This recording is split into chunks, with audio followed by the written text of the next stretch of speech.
Algunas escenas de este programa fueron grabadas nuevamente.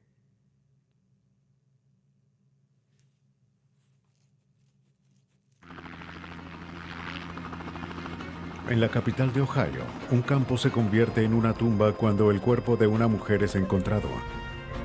Pero resolver el caso será un reto. Los detectives se valdrán de una inusual y difícil técnica para atrapar al asesino. Los operadores reciben una llamada desesperada en Fort Worth, Texas. Una mujer fue disparada. Los forenses buscarán pistas en lugares improbables, esperando que la misma víctima pueda dar la información que necesitan para determinar cómo y por qué murió. Ya sea que un crimen haya sido planeado o cometido en un arrebato de cólera, los responsables siempre dejan evidencia. Gracias a su percepción, los investigadores pueden encontrar las impresiones fatales que los asesinos dejan atrás.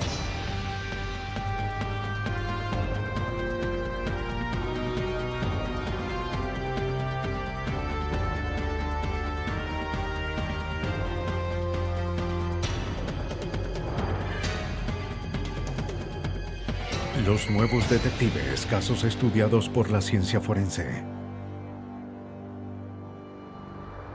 Impresiones fatales. En este episodio se cambiaron algunos nombres.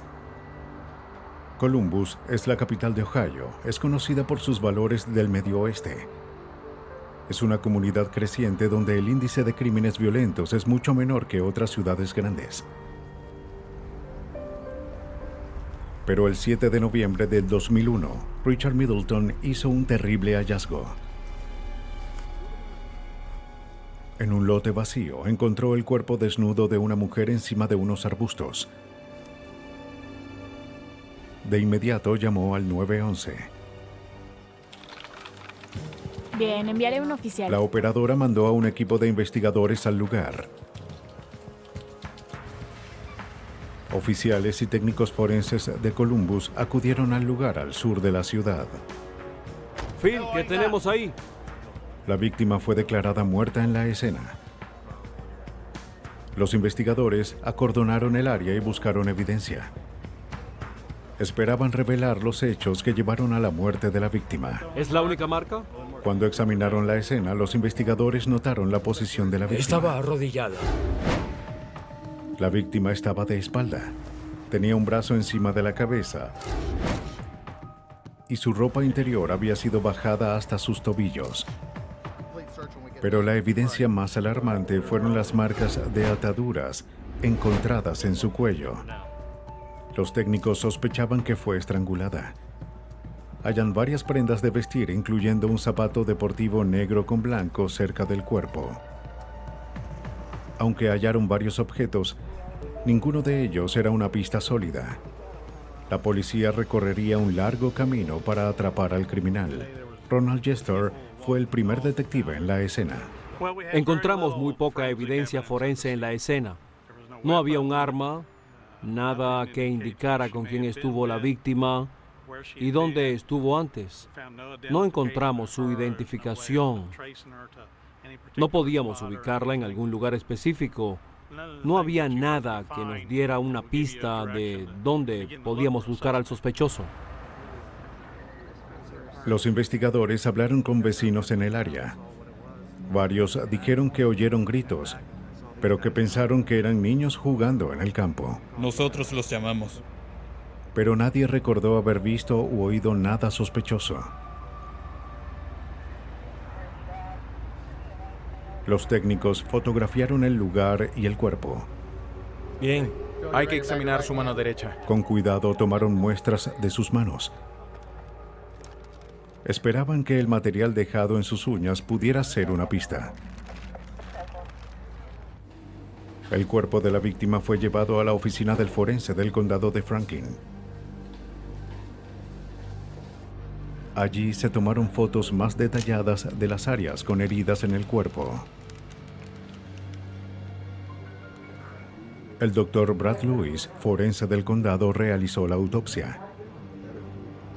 Observó las marcas en el cuello de la víctima. Después de analizar las lesiones, pudo determinar la causa de la muerte. Tenía un trauma directo, es decir, que había sido golpeada en el cuerpo, en sus brazos y piernas. También fue estrangulada, lo que causó en realidad su muerte. Extrajeron muestras de tejidos y otros materiales hallados en las uñas de la víctima. El equipo forense detectó heridas graves que indicaban una violación. Reunieron evidencia de ADN que el atacante pudo haber dejado atrás. Toda la evidencia fue sellada y enviada para un análisis más detallado. El forense tomó muestras de sus huellas a fin de descubrir la identidad de la víctima. Cuando la policía comparó las huellas con la base de datos de Ohio, confirmaron la identidad de la víctima. Era Tina Baxter, de 29 años. Tenía antecedentes por delitos menores. La policía también descubrió que tenía varias direcciones. Se había mudado de lugar en lugar y cambiado de trabajo. En el laboratorio de Columbus, la criminalista Amorina Clarkson analizó la evidencia reunida en la autopsia. Examinó los hallazgos de la prueba de violación y las prendas de la víctima. También analizó las manchas encontradas en la ropa interior de la víctima en búsqueda de ADN. Pudimos determinar que las muestras tenían semen mediante una prueba de color que indicó que existía la posibilidad de que hubiese semen. Después de hacer la prueba hicimos otro análisis que detecta una proteína que solo se halla en niveles altos en el semen. Este hallazgo confirmó que ocurrió una violación y les dio a los investigadores información del ADN del atacante. Pero aún no tenían a un sospechoso para comparar las muestras. Su identidad seguía siendo un misterio. Para obtener más información sobre Tina, los detectives interrogaron a sus familiares y amigos, ¿Y cuándo fue la última vez que la vio? incluyendo su hermano. Bueno, hace un par de días. El hermano de Baxter dijo a la policía que Tina había estado en problemas. Consumía drogas, pero trataba de acomodar su vida. Su hermano explicó que era una madre devota que amaba a sus hijos, Ven aquí. pero temía que Tina hubiese tenido una recaída. Ella tenía jeans azules y una camisa de botones azul claro. Dijo que antes, Tina solía irse de juerga y desaparecer por varios días. Y un bar honky tonk llamado Billy 64. Bob's. Bien. Mencionó los nombres de los bares a los que Tina solía No ir. sé su nombre.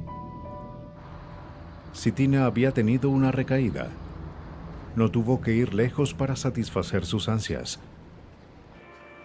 Los detectives fueron al bar donde Tina solía estar. Disculpe, señor. ¿Ha visto a esta mujer antes? Cuando mostró la foto, los clientes la reconocieron, pero ninguno la vio allí la noche en la que fue asesinada. Víctima. Los detectives llegan a un callejón sin salida. El caso se estanca. A fin de reunir varias teorías, organizan un equipo para analizar todos los aspectos de la información obtenida. El equipo mencionó varios escenarios basados en la evidencia. Evidencia forense en la escena. Las marcas en sus piernas parecen heridas defensivas. Quien le hubiese quitado la ropa tuvo que luchar con ella para hacerlo. Pero no obtenían resultados. No encontraron nada que hiciera avanzar el caso. Hallamos todas sus prendas esparcidas en el área. Aún no hallaban a un sospechoso. Un par de oficiales. Pero eso estaba a punto de cambiar. Solo 11 días después del hallazgo del cuerpo, un obrero de construcción en un lote de Columbus fue a buscar unas herramientas. Algo llamó su atención entre los arbustos. Cuando se acercó, hizo un terrible hallazgo. El cadáver desnudo de una mujer yacía en el lugar. Los detectives acuden a la escena. Era un lugar que conocían. Puede estar relacionado con tu caso. Este lugar estaba a solo unos metros de donde encontraron el cuerpo de Tina. El detective William Gillette condujo hasta la escena. El detective Jester y yo hablamos de varias similitudes que los oficiales nos dijeron por radio mientras íbamos a la escena. De inmediato se hizo evidente. El crimen fue escalofriantemente similar al de Tina. Se trataba de una joven desnuda con signos de abuso sexual. El detective Gillette inspeccionó la escena. Primero notamos que la víctima estaba en muy mal estado. Parecía que había estado drogada, pero que opuso bastante resistencia.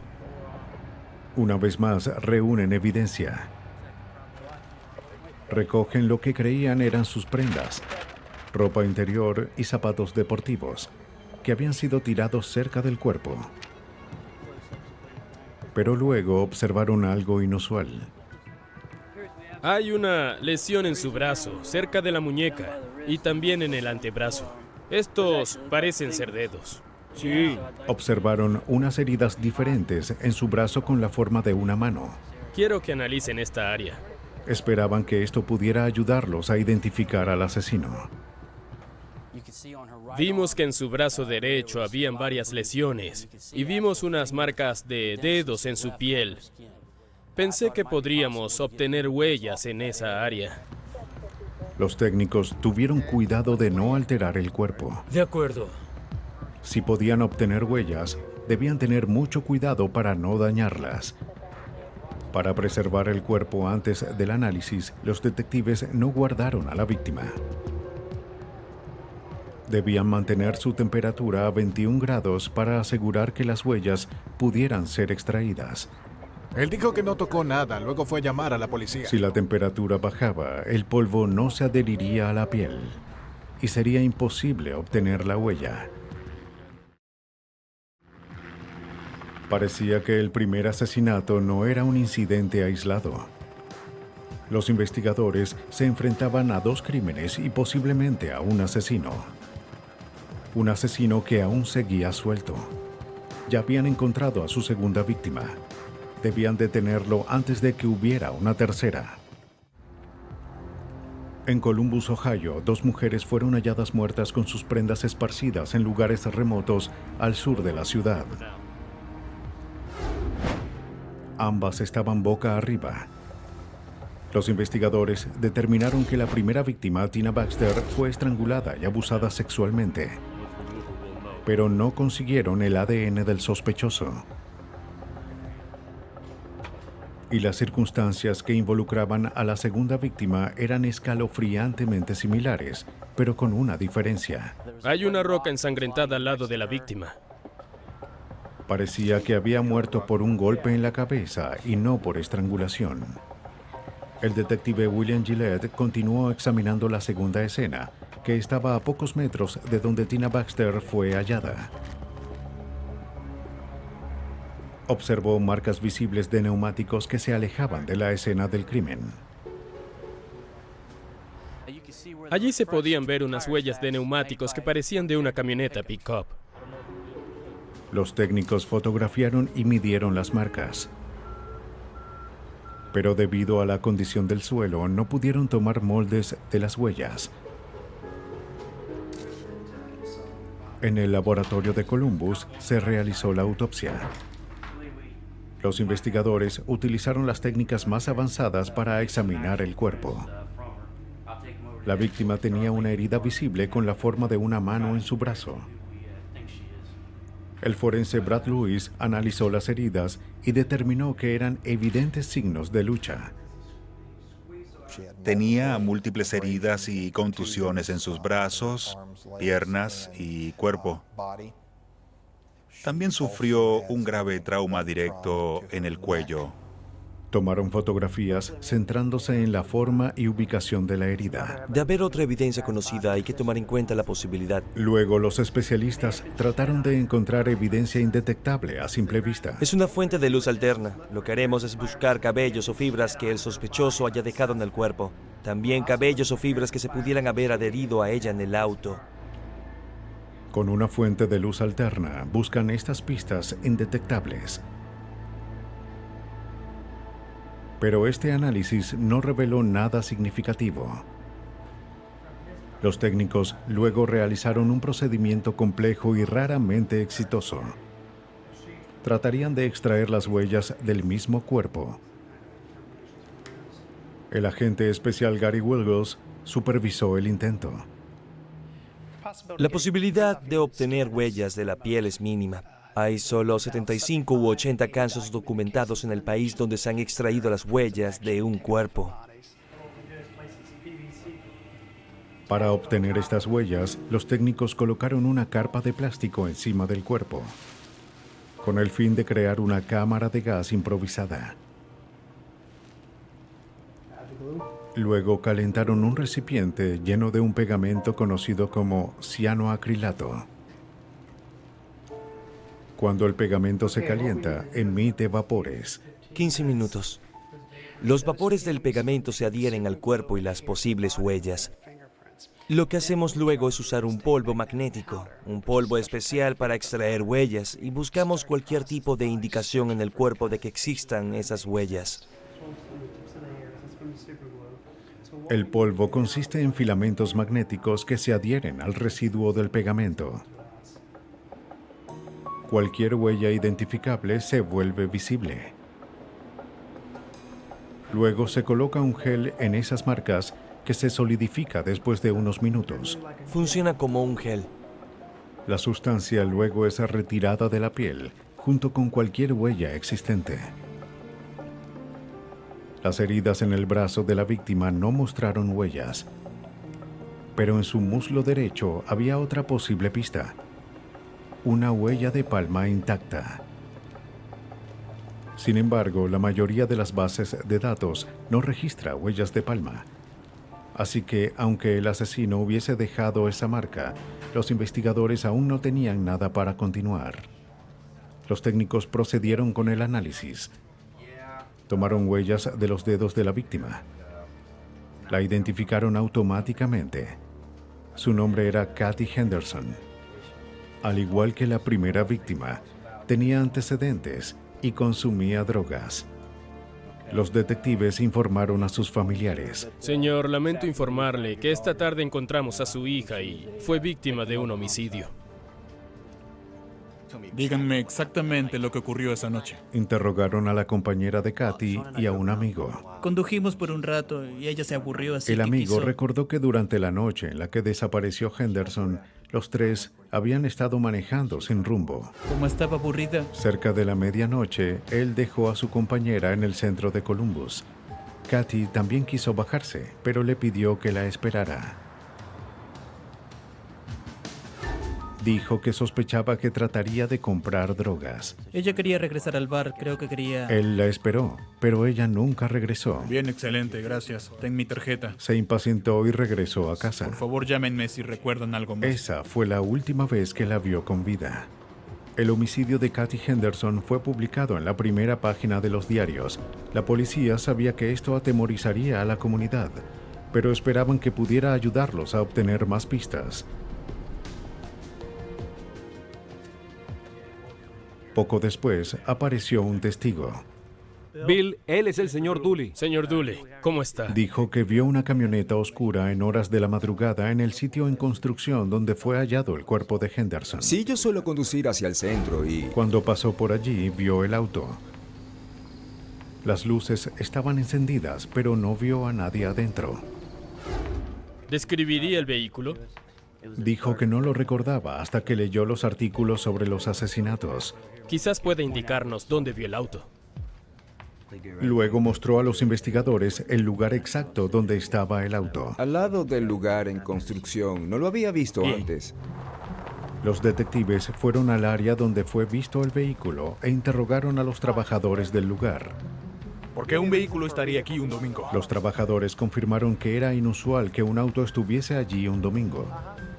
También dijeron que ninguno de los empleados tenía un vehículo con esa descripción. Los detectives sabían que el tiempo se agotaba. No habían identificado a un sospechoso y la comunidad de Columbus vivía en temor. Como las dos víctimas fueron encontradas cerca, trataron de detener al asesino antes de que hubiera una tercera víctima. Organizaron un equipo de vigilancia cerca del lugar. Si el sospechoso regresaba, estarían esperándolo. El detective Russell Redman creía que solo era cuestión de tiempo antes de que el asesino atacara nuevamente. Estaba preocupado el hecho de que había un asesino en serie en la ciudad de Columbus. Quería decir que cualquier mujer podría ser su próxima víctima. La policía vigiló día y noche el sitio en construcción. Sabían que debían atrapar al asesino antes de que atacara nuevamente. Estaré a las 6 hasta nuevo aviso. Pero solo 4 días después del asesinato de Kathy Henderson, los temores de los detectives se volvieron realidad. Un obrero al sur de Columbus llevaba la basura hacia un contenedor. Observó el cuerpo de una mujer en el suelo. De inmediato llamó a la policía. Los detectives creían que se trataba de la víctima número 3. El asesino había atacado nuevamente. 3 mujeres habían sido asesinadas en solo unas semanas. Los detectives acuden a la escena del crimen. La tercera víctima era una mujer joven blanca. Fue encontrada cerca de las otras 2 víctimas. Un poco más. Parecía haber sangre alrededor de su boca y en sus manos. Llevaba un suéter negro y pantalones deportivos. Sus bolsillos estaban hacia afuera. La pesadilla de Redman se hizo realidad. Estábamos convencidos de que esta víctima estaba relacionada con las otras 2. La víctima fue identificada como Beth Ellen Fisher. Tenía un perfil similar al de las otras víctimas. Tenía antecedentes por delitos menores, cambiaba de trabajo a menudo y consumía drogas. Fue estrangulada y abusada sexualmente. El modus operandi parecía ser el mismo. Pero a diferencia de las primeras escenas, la policía encontró un indicio inesperado. El detective Redman observó huellas de llantas que se alejaban del área, similares a las encontradas cerca del cuerpo de Tina Baxter. El auto se detuvo y se devolvió. Pero esta vez, todo indicaba que el neumático había salido del rin. Observé que había un diseño en el área del estacionamiento. El patrón era extraño y tardé unos minutos en darme cuenta de que la marca provenía de un auto con una llanta desinflada. Siguieron las marcas que la llanta dejó atrás. Por allá, creo que es por allá. Las marcas se dirigían a una camioneta pick-up a solo 15 metros de donde fue hallada la víctima. Evidentemente, el neumático estaba fuera del rin. Cuando el auto había llegado a la escena, la llanta estaba inflada. Tomen fotos de las marcas hacia esta camioneta Pero poco después, el neumático se desinfló, lo que reveló el rin e hizo que el auto se detuviera. El auto tenía un número de placa. Los investigadores fotografiaron las huellas de neumáticos y el trayecto que la camioneta recorrió.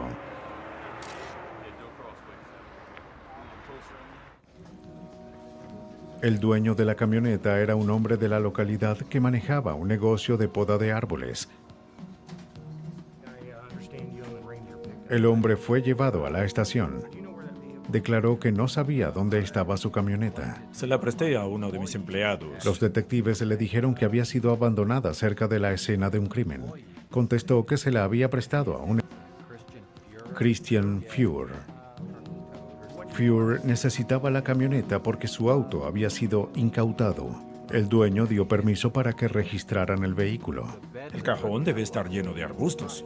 Los investigadores no hallaron evidencia de que Beth Ellen Fisher estuviese en la camioneta. Pero nos ayudaría. Christian Fuhr fue llevado a la estación para ser interrogado. Permaneció calmado. Su actitud era impasible. Fuhr le dijo al detective que en la noche cuando Fisher fue asesinada, se encontró con 2 jóvenes y condujo con ellas en el vehículo. Dijo que las jóvenes lo dejaron en un bar a las 4 de la mañana y él fue a casa. Redman sospechaba que esa coartada no era sólida. Al principio de la investigación, ya sabíamos que su camioneta estuvo a solo unos metros del cuerpo, pero él negó haber estado en el área, así que supimos de inmediato que mentía. Hoy hablaremos sobre... Ahora tenían a un posible sospechoso, pero no tenían suficiente evidencia para vincularlo con el último asesinato y debían vincularlo Es un con los posible tres. sospechoso en este caso.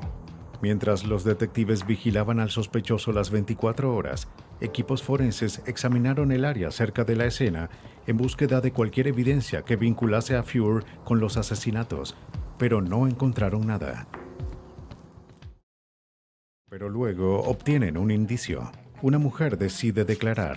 ¿Vio algo sospechoso? La última vez que la vi Dijo estaba... que había estado ayudando a las 3 víctimas a vencer su adicción. Era negra como una Ford Pickup. Dijo que tenía información importante sobre la noche en la que Beth Ellen Fisher fue asesinada. Recordó haberse topado con un hombre que decía que Beth Ellen le debía $50. Ambos se fueron juntos en una camioneta pickup negra. La mujer sabía que Beth Ellen se refería al sujeto como jardinero. Era negra como una Ford Tenía Pickup. ese apodo ya que trabajaba para una compañía de poda de árboles. Ya veo, muy bien, gracias. La policía finalmente tenía causa probable para obtener una orden para registrar el vehículo de Christian. Como el auto de Fuhr ya había sido incautado por una infracción de estacionamiento, la policía pudo actuar con rapidez. Los técnicos examinan la camioneta. Usan tinta para tomar impresiones de las llantas. El detective Redman y su equipo sabían que debían atrapar a este asesino en serie. En el laboratorio de Columbus, la criminalista Heather Krug analizó las fotos de las marcas tomadas en la escena del segundo asesinato. Las comparó con las del auto de Fuhr. Pude determinar que el diseño de la impresión tenía las mismas características generales con patrones similares a los de las llantas del auto del sospechoso. Como las llantas tenían características semejantes, la policía creía poder ubicar las 2 diferentes camionetas que Fuhr había conducido en 2 de las escenas del crimen. Pero debían probar sin lugar a dudas que Fuhr había estado allí. La policía obtuvo una orden para extraer muestras de sangre y saliva de Christian Fuhr. Amorina Clarkson, técnico forense, examinó las muestras en búsqueda de similitudes. Ahora coloque el dedo en esta tela. Clarkson pudo confirmar lo que la policía sospechaba. Al comparar las muestras de semen tomadas del cuerpo de la víctima y la muestra de sangre de Christian Fuhr, descubrí que ambas muestras coincidían. Los investigadores confirmaron esto con la evidencia encontrada en el cuerpo de Kathy Henderson. Robin Roggenbeck, forense de la Oficina de Identificación Criminal e Investigación, comparó la huella de palma hallada en la segunda víctima con las huellas de Fuhr. Encontré de 12 a 13 puntos que coincidieron positivamente. En mi opinión, fue una identificación al 100%. Pedí a otros analistas que verificaran este resultado y también llegaron a esa conclusión. Esta evidencia no solo probaba que Fuhr había tocado a la víctima, sino que lo hizo después de que ella muriera, ya que las huellas en la piel de alguien con vida desaparecen debido al sudor y al movimiento.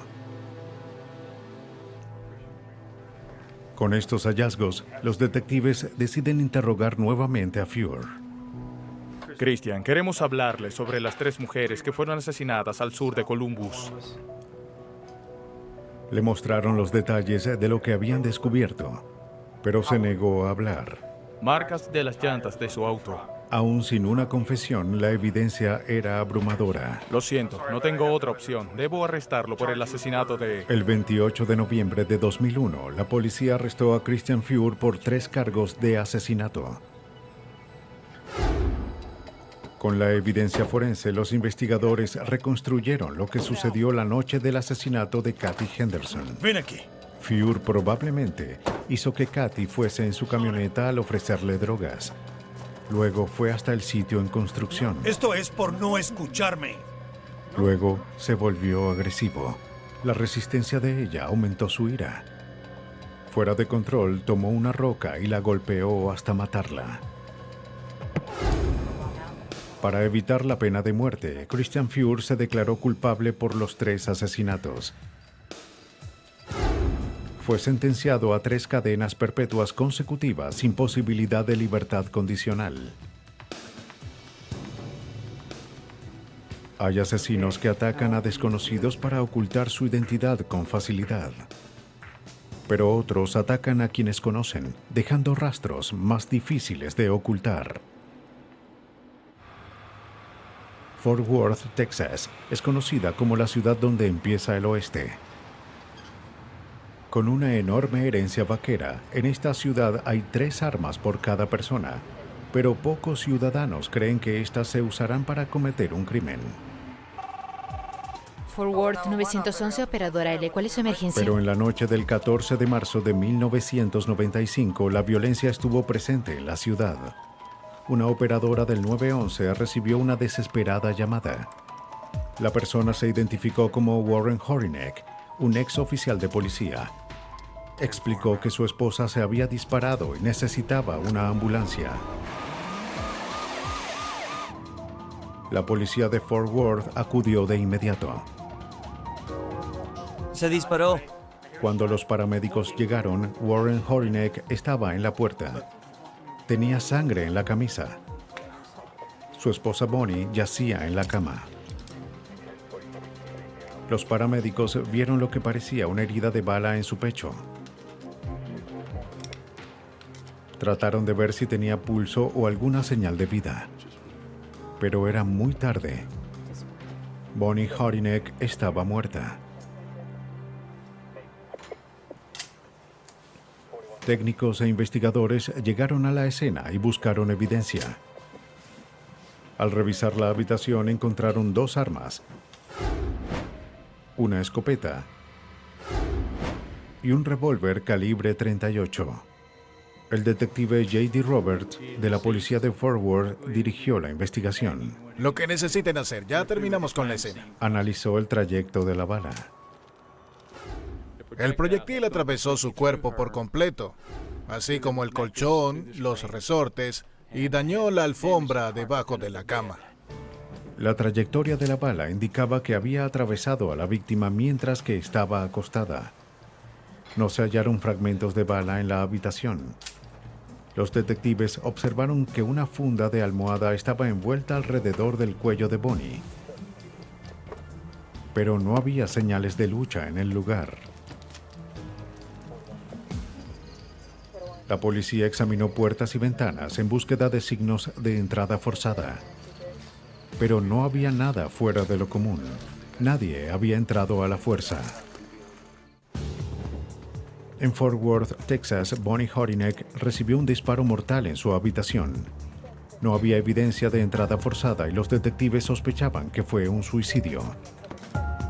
Debían hablar con el esposo de Bonnie a fin de descubrir los hechos que llevaron a su muerte. Después de escuchar el disparo que hizo. Pero por la forma en la que actuaba Warren, el detective Roberts sabía que sería un reto. Había estado bebiendo y se mostró beligerante con los oficiales. Él no quiso cooperar. Horinek declaró que amaba a su esposa y que no podía creer que se hubiese disparado. Como era la única persona en la casa cuando ella murió, debía hacer una declaración formal, así que fue llevado a la estación. Los investigadores le preguntaron sobre lo ocurrido esa noche. Warren, tenemos que hacerte unas preguntas. Declaró que él y Bonnie habían salido a cenar y que él tomó varias cervezas. Cuando regresaron, Bonnie fue directamente a dormir. Era abogada y tenía compromisos para el día siguiente. Warren, ¿por qué no vienes a dormir? No te preocupes. Voy a ver... Warren dijo que no estaba cansado, así que se quedó en la sala a ver televisión. Poco después de recostarse, Warren afirmó haber escuchado un disparo. Rápidamente tomó su escopeta y fue hacia la habitación. Pensó que había un intruso en su casa, pero descubrió que su esposa había recibido un disparo. Entré allí. Y que no se movía. Me acerqué y la revisé. Llamó al 911. La abracé. Y le realizó RCP a fin de revivirla. Declaró que la operadora le pidió que envolviera la funda de almohada alrededor del cuello de Bonnie para controlar el sangrado. Cuando le preguntaron cómo su esposa había conseguido el arma, dijo que el revólver calibre .38 era suyo. Lo guardaba en una funda de pistola debajo de la cama en el lado de Bonnie. Si hay algo más que recuerde sobre lo que hizo. Los detectives le pidieron que tomara una prueba de residuos de pólvora. Aceptó, pero no se hallaron residuos en sus manos. Fui a dormir, eso es todo. Los investigadores también pidieron que se enviara la ropa de Horinek al laboratorio para un análisis. ¿Qué estuvo bebiendo? ¿Qué tan cerca estaba la escopeta? Aunque la evidencia parecía indicar un suicidio, los detectives debían completar la investigación. Ya estaba muerta. La escopeta estaba en la pared. Le dijeron a Warren que fuese a casa y que lo llamarían con más preguntas. Los investigadores esperaban obtener las respuestas que necesitaban con la autopsia. El forense examinó el cuerpo y determinó que Bonnie recibió un disparo en el pecho. Observó la trayectoria. La bala entró en el pecho y salió por la espalda. No se encontraron fragmentos de la bala en el cuerpo. Casi todo indicaba que su muerte fue un suicidio. El ángulo y la posición de la herida, justo a la izquierda en el centro, era congruente con una autolesión. Pero hubo detalles que apuntaban a otra dirección. Cuando un arma es disparada, suele dejar rastros de pólvora en el tirador. El forense examinó las manos de la víctima en búsqueda de residuos de pólvora. No halló ninguno.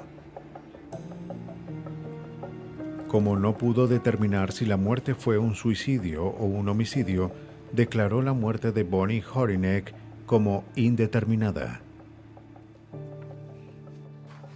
El detective J.D. Roberts tenía muchas dudas. Cuando investigamos la muerte de Bonnie Horinek, nos pareció que la escena había sido alterada, ya que no encontramos ninguna bala. Al parecer sus manos habían sido lavadas, ya que no había sangre en sus manos. Para confirmar la teoría de un suicidio, los detectives hablan con los padres de Bonnie. Pero a menudo los familiares se niegan a aceptar que un ser querido cometió suicidio. Aún tengo algunas preguntas sobre Warren Horinek. ¿Puedes decirme algo Los más? padres de Bonnie no fueron diferentes. Agradecemos que haya venido. Se negaron a creer que su hija se hubiese suicidado. Tengo unas preguntas sobre... La única preocupación de la que sabían era su matrimonio. Bonnie les había dicho que Warren tenía problemas con la bebida. Y bueno, perdió su empleo. Dijo que había pensado dejarlo, pero trataba que su matrimonio funcionara. Aunque no dijeron nada específico, creían que Warren Horinek había tenido algo que ver con la muerte de su hija. Le pidieron al detective que mantuviera abierto el caso.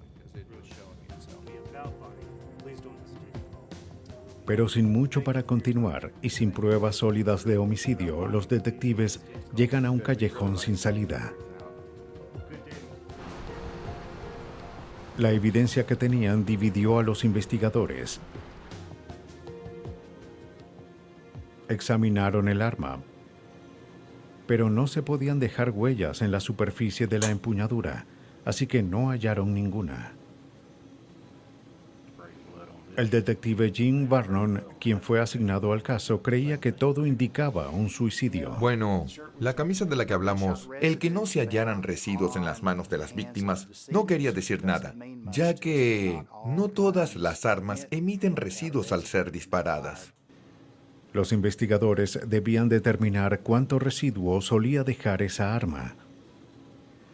El arma fue examinada y descubrió que era un arma muy limpia. No emitía residuos de pólvora, por lo que no sorprendía que no halláramos residuos en las manos de Bonnie Horinek o Warren Horinek. Una vez más, no hallaron pruebas. La investigación se estanca. Los investigadores se centran en otra evidencia encontrada en la escena, esperando que pudiera dar pistas sobre lo ocurrido. En el laboratorio de Fort Worth, el experto Max Courtney examinó la camiseta ensangrentada de Warren Horinek. Courtney debía determinar dónde estaba Horinek cuando su esposa recibió el disparo. ¿Las manchas fueron causadas porque estaba cerca de ella? Pero sus hallazgos no fueron nada concluyentes. Las manchas en la camiseta de Warren Horinek consistían en pequeñas y medianas gotas de sangre, que eran congruentes con la sangre de una herida de bala o también congruentes con la sangre salpicada, quizás del pecho de Bonnie Horinek, cuando él le estaba haciendo el RCP. Esta información parecía apoyar la teoría de que Warren había tratado de salvar la vida de Bonnie y no quitarla. Debido a la falta de evidencia que indicara un asesinato, parecía haber una sola conclusión. Bonnie Horinek se quitó la vida. Se podría decir que era un típico suicidio. Los padres de Bonnie aún sospechaban que Warren Horinek había matado a su hija. Se negaron a aceptar el suicidio como causa de su muerte. Pero en ese momento no había evidencia que probara lo contrario. La causa de muerte oficial seguiría siendo indeterminada. Y a menos de que se encontrara nueva evidencia, se quedaría de esa forma. En Fort Worth, Texas, Bonnie Horinek fue hallada muerta con un disparo. Había evidencia que indicaba un suicidio, pero no había nada en el pasado de la víctima que la apoyara. La situación de su matrimonio, la falta de residuos de pólvora y el hecho de que su esposo tuviese una camisa ensangrentada hicieron surgir dudas. Tomé mi arma.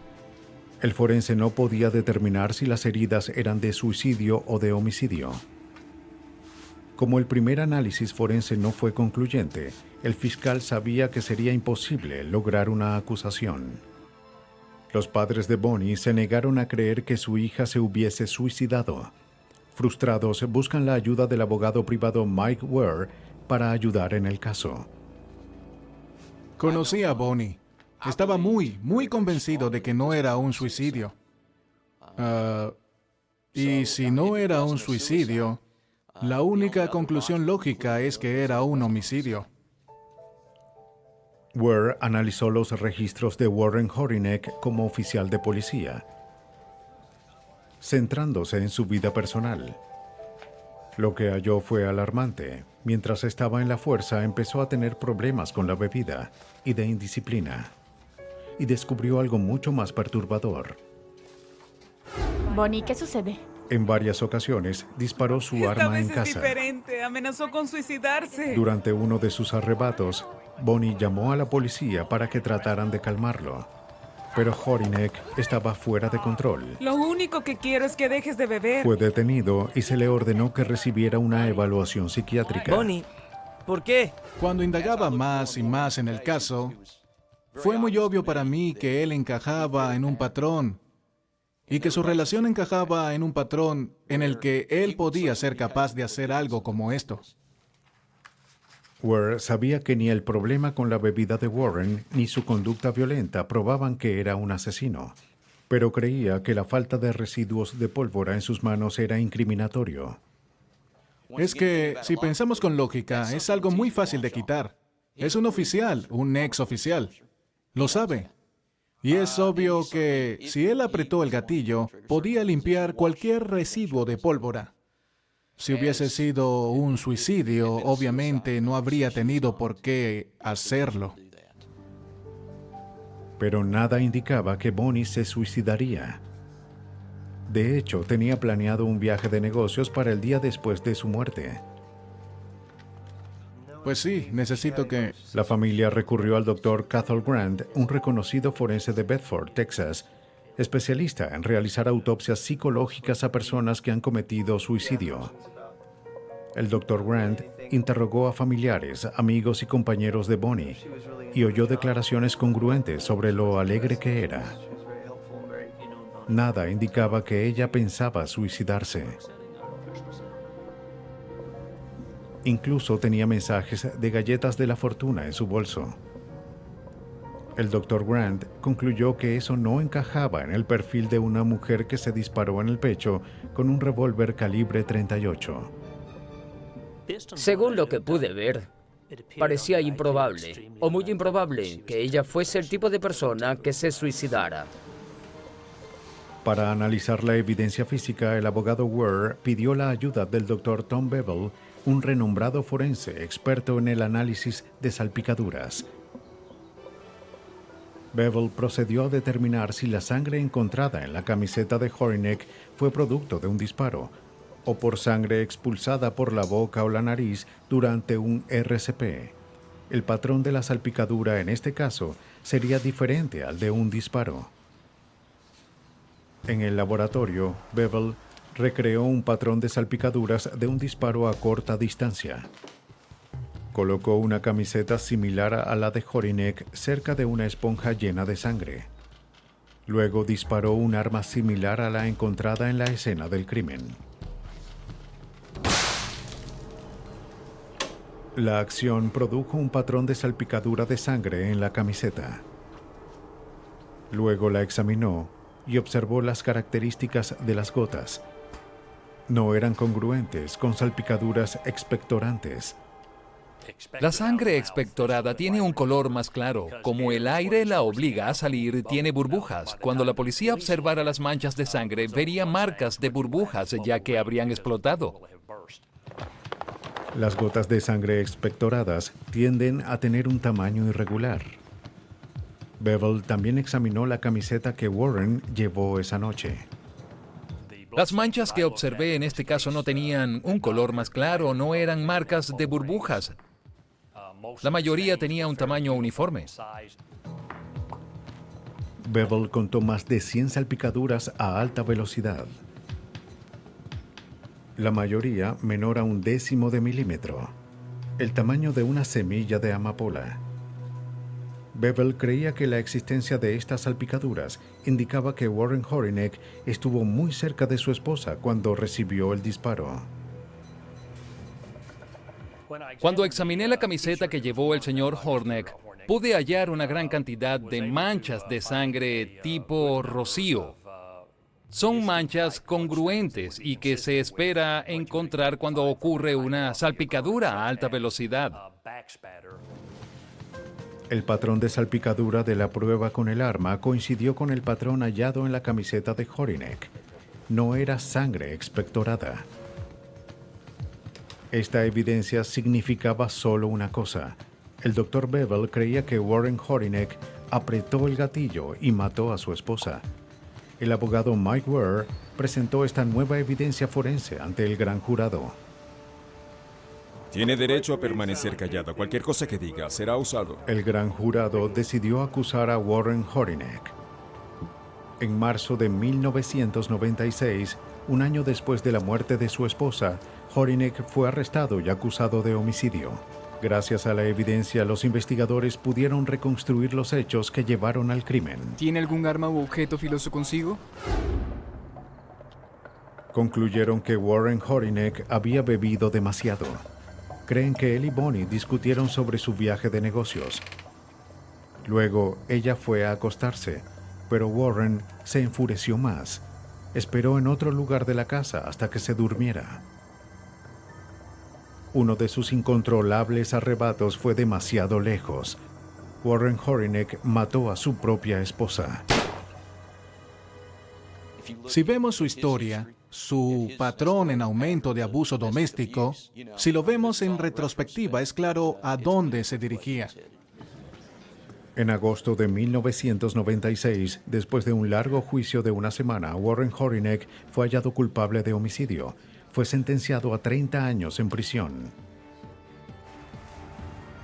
Cuando ocurre un homicidio, los responsables tratan de engañar a los investigadores ocultando sus rastros. Pero los avances en la ciencia forense revelan los detalles más mínimos, exponiendo las impresiones fatales que llevan a los criminales ante la justicia.